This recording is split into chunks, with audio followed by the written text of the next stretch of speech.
বীরভূমের কণ্ঠ সর্বদা সত্যের পথে। বীরভূমের প্রতিটি জায়গায় পালিত হচ্ছে এই রথযাত্রা উৎসব। এমনি এক চিত্র দেখা গেল বীরভূমের রামপুরহাটের পৌরসভার মাঠে। সেই রথযাত্রা নিয়ে ছোট ধরনের একটা মেলা বসেছে। সেই মেলাটি 8 দিন ধরে চলে এবং 8 দিন ধরে পুজো অর্চনা এবং আরতি ও হোম চলেছে। 8 দিন ধরে তারপরে সন্ধ্যে 7টা থেকে শুরু হয় সাংস্কৃতিক অনুষ্ঠান।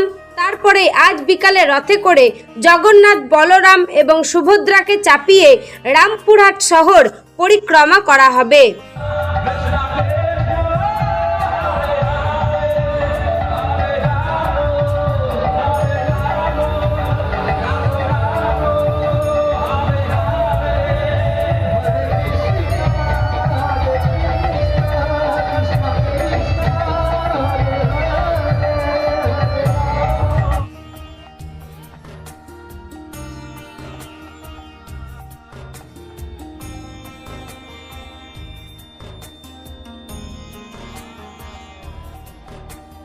ব্যুরো রিপোর্ট, বীরভূমের কণ্ঠ।